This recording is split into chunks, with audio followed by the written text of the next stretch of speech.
আসসালামু আলাইকুম, কেমন আছো তোমরা সবাই? আশা করি সকলেই ভালো আছো।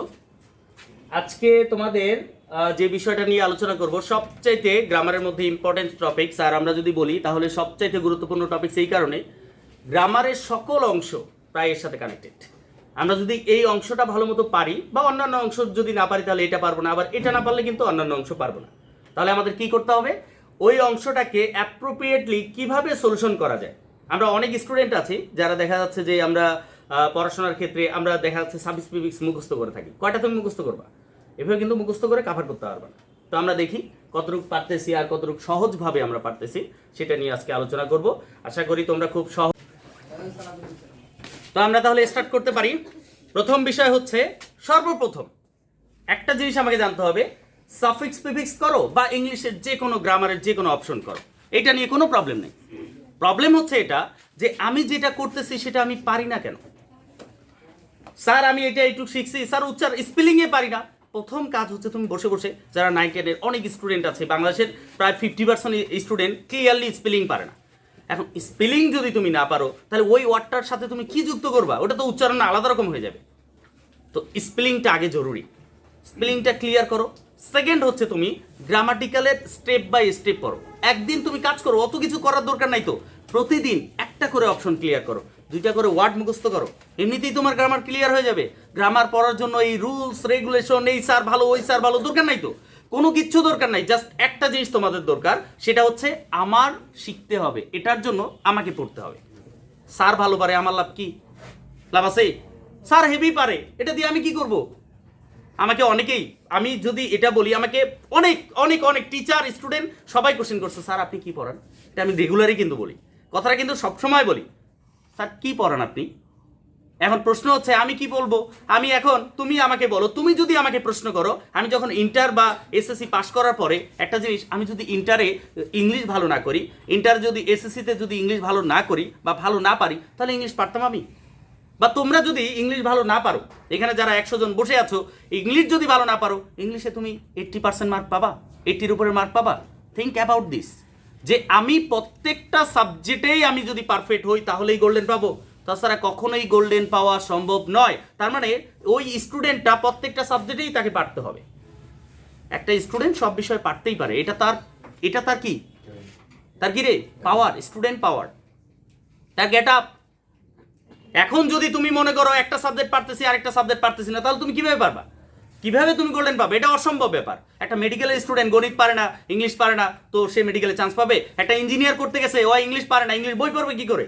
অসম্ভব ব্যাপার। তাকে ম্যাথ পারতে হবে, ইংলিশ পারতে হবে। সো এই ধরনের মাইন্ড যদি তোমার মধ্যে চিন্তা ভাবনা থাকে, অলওয়েজ ডিলেট ইট, অলওয়েজ ডিলেট। কারণ হচ্ছে তুমি শিখতে আসছো, আমি শিখতে আসছি, আমি শিখতে পারতেছি কিনা, ফার্স্ট বিষয় হচ্ছে এটা। অত রুলস রেগুলেশন দিয়ে কি করবা? গ্রামার রুলস রেগুলেশন হয়? আমি কারোর সাথে যখন বক্তব্যে কথা বলি, তোমাদের সাথে এই যে কথা বলতেছি, রুলস রেগুলেশন দিয়ে বাক্য করতেছি নাকি? না, আমার অভ্যাস হয়ে গেছে। জাস্ট তুমি প্র্যাকটিস করো, তোমার কাছে ইংলিশ অভ্যাস হয়ে যাবে, আর কিছু না। জাস্ট সিম্পল থিংটা একটু মনে রাখবা, আর কিছু দরকার নাই তো। অভ্যাস, তুমি যতই রুলস পড়ো, যতই যা করো, একটা জিনিস যদি তুমি ক্লিয়ার না করো, সেটা হচ্ছে তোমার মানে ব্যক্তিত্ব গঠন না করো, অভ্যাসে পরিণত না করো, কোনো দিনও তুমি ইংলিশে পারফেক্ট হইতে পারবে না। কত রুলস পড়বা পড়ো, কোনো লাভ নেই।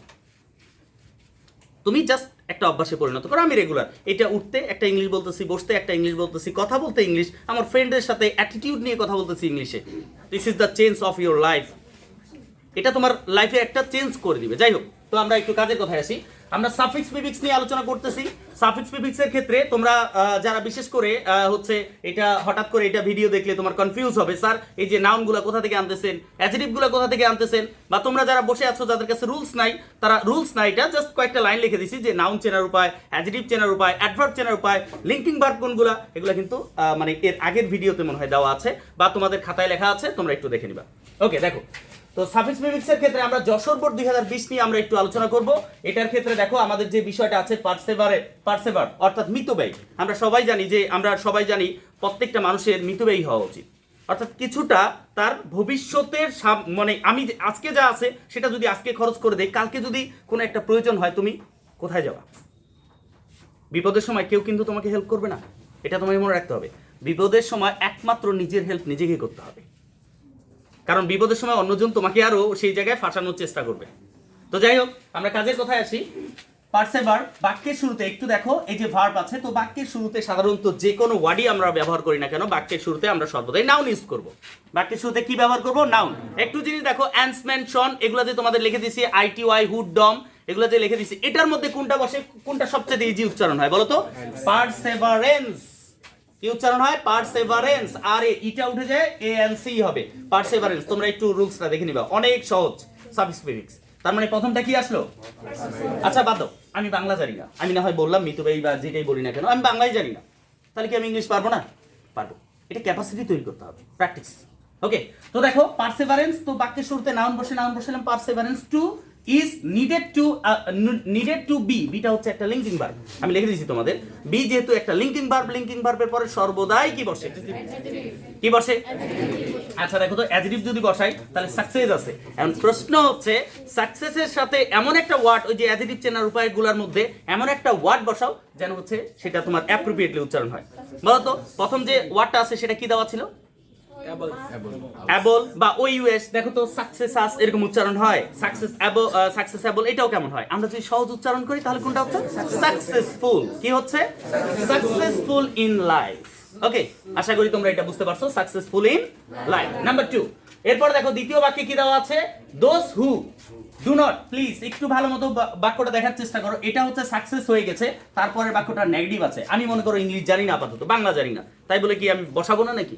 আমি নেগেটিভ বাক্য দেখতে পাচ্ছি, এটা হচ্ছে অ্যাফার্মেটিভ বাক্য ছিল, এটা নেগেটিভ, তার মানে এই পরের যে ওয়ার্ডটা আমি বসাবো বা বাক্যটা হবে সেই সেন্টেন্সের বাক্যটা হবে অপোজিটে হয়। তো দেখো এখানে প্রশ্ন হচ্ছে ডু নট পারসেভার, অর্থাৎ যারা মিতব্যয়ী নয় ইন লাইফ, জীবনে, become dash in their mission, তাদের যাত্রায় বা হচ্ছে তাদের ভবিষ্যতে তারা হচ্ছে ব্যর্থ হয় বা সফলতা অর্জন করতে পারে না। আপাতত বাংলা জানি না, তো এখানে নট পাওয়ার কারণে এখানে যে আমি বসাবো দেখো বিকাম একটা লিঙ্কিং ভার্ব, লিঙ্কিং ভার্বের পরে অ্যাডজেক্টিভ বসে, তো আমি অ্যাডজেক্টিভ হিসাবে ফুল যুক্ত করলাম, এটাতে ফুল যুক্ত করছিলাম, তো এখানে ফুল যুক্ত করলাম।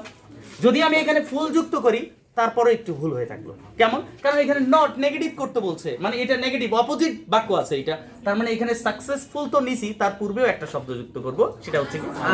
Unsuccessful in their mission and only blame, তারা ভাগ্যকে শুধুমাত্র কি করে? অনলি ব্লেম দেয়ার লর্ড, অর্থাৎ তাদের ভাগ্যকে সর্বদাই কি করে? দোষারোপ করে। এটা আমাদের অভ্যাস হয়ে গেছে, ঠিক আছে? আমার ভাগ্যে এটা লেখা ছিল, আমার কপালে এটা লেখা ছিল। আসলে কপাল কি? কপাল তো তোমার কাছে আছে, তুমি তৈরি করবা, আমি করে দিব নাকি? আমার কাছে, আমার দ্বারা সম্ভব? কখনোই সম্ভব না। তার মানে তোমার কপাল তোমাকেই চেঞ্জ করতে হবে, ঠিক আছে? এখন যদি তুমি নারিয়া করো কপালটা তো বাড়বেই, তাই না? তো যাই হোক, এখন এখানে একটু লক্ষ্য করো, তো ওইভাবে ভাগ্য চেঞ্জ করে না, কপাল বাড়ায় না, কপাল বাড়ানোর জন্য তোমাকে পরিশ্রম করতে হবে। হ্যাঁ, তো দেখো এখানে দেয়ারটা আমরা সবাই জানি, দেয়ারটা কোন ফর্ম? সাবজেক্টের পসেসিভ ফর্ম, দে, দেম, দেয়ার, অর্থাৎ দেয়ার হচ্ছে সাবজেক্টের পসেসিভ ফর্ম। আমি রুলসে তোমাদের লিখে দিয়েছি, প্রিপোজিশন, ডিটারমিনেট বা আর্টিকেলস এবং হচ্ছে কি পসেসিভ ফর্মের পরে সর্বদাই কি বসে? নাউন বসে। তাহলে এখানে আমরা নাউনটা বসাই, তো ফরচুন একটা ভাগ্য হচ্ছে নাউন, ভাগ্য তো নাউন দেওয়াই আছে, তাহলে ভাগ্য যেহেতু নাউন দেওয়াই আছে তাহলে একটু সামনে যুক্ত করে দাও। নাউন যেখানে থাকে সেখানে নাউন দেওয়াই আছে, তাহলে ওইখানে তো আর পিছনে যুক্ত করা যাবে না। যুক্ত করা যাবে, তখন কোথায় যুক্ত করব? সামনে। তাহলে সামনে যুক্ত করি, তাহলে আনফরচুন হয় না, মিসফরচুন। কি হবে? মিসফরচুন, ঠিক আছে? তাদের মন্দ ভাগ্যকে খালি দোষারোপ করে, আমার ভাগ্যে, আমার কপালে এটাই ছিল। ওকে, এরকম করা যাবে না। ওকে, তারপরে দেখো পারসেভার পিপল। এখন প্রশ্ন হচ্ছে বাক্যের শুরুতে কি বসে? এখানে নাউন বসাইছি, ক্লিয়ার তো নাকি? এইখানে একটা প্রশ্ন আছে তোমাদের কাছে, খালি বসাইলেই হবে না, একটু চিন্তাও করতে হবে। কেমন চিন্তা? এইখানে প্রথমে শূন্যস্থানের পরে ভার্ব ছিল না, এই জন্য আমি এখানে নাউন বসাইছি, কিন্তু এইখানে শূন্যস্থান পরে নাউন দেওয়াই আছে, তাহলে এখানে 100% কি বসবে? অ্যাডজেক্টিভ। কি বসবে? অ্যাডজেক্টিভ। এই জায়গাটা তোমার ক্লিয়ার থাকতে হবে, বললেই হবে না যে আমি দেখলাম স্যার ওইখানে পারসিভারেন্স বসাচ্ছে, এখানে আবার আলাদা বসাচ্ছে কেন? কারণ হচ্ছে একটাই, সেটা হচ্ছে এইখানে সাবজেক্টের পর ভার্ব ছিল, এখানে সাবজেক্টের পর এখানে সাবজেক্ট নাই। এই যে এটা হচ্ছে ভার্ব, এটা হচ্ছে অলওয়েজ অ্যাডভার্ব, এটা হচ্ছে নাউন। নাউনের পূর্বে যদি কোনো ওয়ার্ড বসে তাহলে একটাই ওয়ার্ড বসে, সেটা হচ্ছে কি? সেটা কি বসে? অ্যাডজেক্টিভ। কি বসে? অ্যাডজেক্টিভ। আমি কি বুঝাইতে পারছি? তাহলে অ্যাডজেক্টিভ যদি বসাই তাহলে এখানে পারসেভারেন্স না হয়ে পারসেভারেন্ট হবে। তাহলে পারসেভারেন্টি, আমরা জানি এনটি থাকলে কি হয়? অ্যাডজেক্টিভ। কোন শব্দের শেষে এনটি থাকলে কি হয়? লিখে দেওয়া আছে। ওকে, তারপরে দেখো পারসেভারেন্ট পিপল, মিতব্যয়ী লোকেরা অলওয়েজ বিকাম সাকসেসফুল, সর্বদাই সফল হয়। তারপর কি বলছে? সিনসিয়ার, একটু দেখো তো এই যে সাবজেক্টটার পরে এই প্রথমে শূন্যস্থান আছে, তারপরেই ভার্ব আছে না? এই যে দেখো শূন্যস্থান আছে, পরে ভার্ব আছে, তাহলে ভার্বের পূর্বেরটা কি হবে? সর্বদাই নাউন হবে। কি হবে? একটু অ্যাটেনশন এদিকে দাও, তোমরা অন্যদিকে তাকাচ্ছ, অন্য ধান্দায় আছো। আমি বুঝাচ্ছি, অনেক কষ্ট করে লিখছি তোমাদের জন্যই। এখন যদি তোমরা এইদিকে অ্যাটেনশন না দিয়ে এইদিকে ওইদিকে তাকাও তাহলে তো হবে না। হবে? তো দেখো তাহলে ভার্বের পূর্বে কি বসে? নাউন। তাহলে নাউন যদি এটা আমরা করি, একটু চিন্তা করো তো। সিনসিয়ার আমরা জানি, সিনসিয়ার মানে কি রে? আমরা সবসময় সিনসিয়ারিটি মেনে চলবো। সিনসিয়ার মানে কি? দায়িত্ব কর্তব্যগুলো মেনে চলবো। তাহলে এখন প্রশ্ন হচ্ছে এই যে এটাকে নাউন করি, তাহলে সিনসিয়ার যদি আমরা নাউন করি তাহলে সিনসিয়ারিটি এরকম শব্দ আছে আইটিওয়াই, অর্থাৎ কোন শব্দের শেষে আইটিওয়াই যদি যুক্ত করা হয় তাহলে সেটা কি হয়? নাউন। তাহলে sincerity is another important virtue which, তো প্রশ্ন হু হুইচ দ্যাট, মনে রাখবা হু হুইচ দ্যাট এইগুলো হচ্ছে রিলেটিভ প্রোনাউন। এগুলো হচ্ছে কি? Relative pronoun. এরা প্রথম বাক্যের সাথে পরের বাক্যকে কানেক্টেড করে দেয়। ওর যে কানেক্টেডটা আছে, এখন এই হু হুইচ দ্যাটের পরে সর্বদাই ভার্ব বসে। কি বসে? বেশি দুই একটা বাক্যে একটু ব্যতিক্রম দেওয়া গেছে, তবে বেশিরভাগ ক্ষেত্রেই কি বসে? ভার্ব বসে। এখন অ্যাবল একটা ভার্ব, সক্ষম। অ্যাবল একটা কি?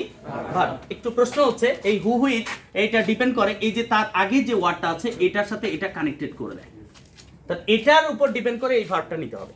তাহলে এখন প্রশ্ন হচ্ছে হুইচ অ্যাবল একটা ভার্ব দেওয়াই আছে, তাহলে কোথায় যুক্ত করব?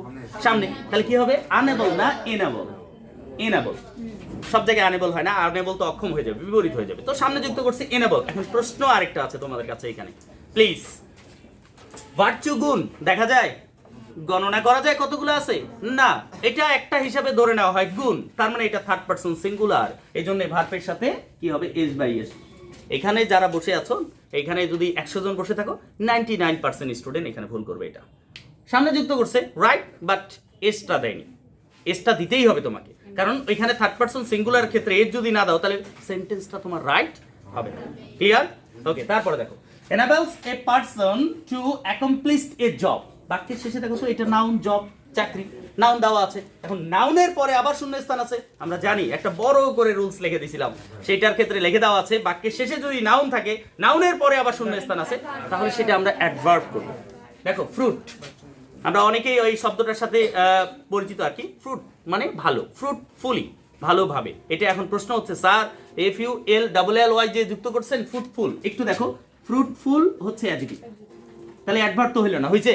তাহলে আরেকটা এল দিয়ে ওয়াই করে দাও, তাহলে ফ্রুটফুলি অ্যাডভার্ব হয়ে গেছে না এখন? তাহলে ফ্রুটফুল অ্যাডজেক্টিভ, ফ্রুটফুলি আরেকটা এল দিয়ে ওয়াই যুক্ত করলাম। আমরা বলছি গত ক্লাসেও আলোচনা করছি যে অ্যাডজেক্টিভের শেষে এল ওয়াই যুক্ত করলে সেটা কি হয়ে যায়? তাহলে ফ্রুটফুলি ভালোভাবে একটি চাকরি দিতে তাকে সাহায্য করে। ওকে, তারপর কি বলছে? স্টুডেন্ট লাইফ ইজ দাটা কি? আর্টিকেলস। আমরা সবাই জানি আর্টিকেলস এর পরে কি বসে, এটা তো ক্লিয়ার নাকি? আর্টিকেলস এর পরে সর্বদাই নাউন বসে। নাউন দেখি, একটু চিন্তা করি। তার আগে একটু প্রশ্ন হচ্ছে, প্রিয় অধ্যায় বা চ্যাপ্টার বা পার্ট, এটা একটা নাউন। নাউন যেহেতু দেওয়াই আছে, একটু দেখো আর্টিকেলস এর পরে নাউন দেওয়া আছে, মাঝখানে শূন্যস্থান আছে, তাহলে কি হবে? অ্যাডজেক্টিভ হবে। তাহলে অ্যাডজেক্টিভ দেখো, ফর্ম মানে প্রকার, এটাকে অ্যাডজেক্টিভ করো, ফর্মালিটি, তাহলে কি হবে? তাহলে ফর্ম আছে, তাহলে এটাকে যদি অ্যাডজেক্টিভ করি ফর্মেটিভ হবে। আইভিই টিআইভি, এটা কি হয়? টিআইভি যুক্ত করলে সেটা কি হয়? অ্যাডজেক্টিভ হয় না? অ্যাডজেক্টিভের ক্ষেত্রে আইভি যুক্ত করা হয় তো নাকি? তার মানে এই ফর্মটা কি হয়ে যাবে? ফর্মেটিভ। কি হবে? ফর্মেটিভ। একটু দেখো তারপরে কি আছে? Of a man's life one should, একটু দেখো মডাল ভার্ব। আমরা রাইট ফর্ম অফ ভার্বের ক্ষেত্রে অবশ্যই রুলসটা দিব, মডাল ভার্বের পরে সর্বদা ভার্ব ওয়ান বসে। কি বসে? মডাল ভার্বের পরে সর্বদাই ভার্ব ওয়ান বসে। এখন প্রশ্ন হচ্ছে এখানে মডাল ভার্বের পরে যেহেতু ভার্ব ওয়ান দেওয়াই আছে, ইউজ তো ব্যবহার করা, এটা ভার্ব দেওয়াই আছে, তার মানে এখানে যেহেতু এটা দেওয়াই আছে তো কোথায় যুক্ত করব? সামনে। কোথায় যুক্ত করব? সামনে। তাহলে ইউজটার সামনে যুক্ত করব কি? Miss use, this period of life. One should not, একজনের উচিত নয় কি? মিস ইউজ, অপব্যবহার করা, দিস পিরিয়ড অফ লাইফ, এই যে সময়টা আছে এটা অপব্যবহার করা উচিত নয়। এটা সবচেয়ে উৎকৃষ্ট সময়। এই সময়টা যদি তুমি ব্যবহার করতে পারো, লাইফটা দেখবা খালি দৌড়াবে উপরের দিকে, বুঝছো না? এখন যদি তুমি নষ্ট করে ফেলো না, পুরো লাইফটা খালি চিন্তা করবা, ইস যদি করতাম, যদি একটু সময় দিতাম, এই সবাই এটা করতেছে, আমি কোথায় আছি? মানুষকে দেখে আফসোস করার চাইতে সেই জায়গাটা একটু ইমপ্রুভ করো, লাইফ পুরোই আলাদা রকম হয়ে যায়, বিন্দাস লাইফ চলবে। ওকে, আশা করি তোমরা এটা বুঝতে পারছো। পুরো চ্যাপ্টারটার মধ্যে, পুরো যে প্যাসেজটা আছে এই প্যাসেজটার মধ্যে সাফিক্স প্রিফিক্সের ক্ষেত্রে সাফিক্স প্রিফিক্সটার ক্ষেত্রে একটা জিনিস তো ক্লিয়ার, সেটা হচ্ছে তুমি যতই যা পড়ো, যতই কিছু করো, এটা নিয়ে সমস্যা না। সমস্যা হচ্ছে তুমি যত প্র্যাকটিস করবে তত তুমি পারবা। প্র্যাকটিস আমরা সবাই জানি, practice makes a man perfect, you know that, এটা আমরা সবাই জানি। তো সেটাকে কেন আমরা ফলো করব না? এটা ইজি বাক্য, ইংলিশের ক্ষেত্রে এটা পারফেক্ট বাক্য। তো পারফেক্ট বাক্য যদি কমপ্লিট করতে যাই, আমাকে পারফেক্ট হইতে গেলে আমাকে কি করতে হবে? প্র্যাকটিস করতে। ওকে, আশা করি বুঝতে পারছো সবাই। ওকে, থ্যাংক ইউ।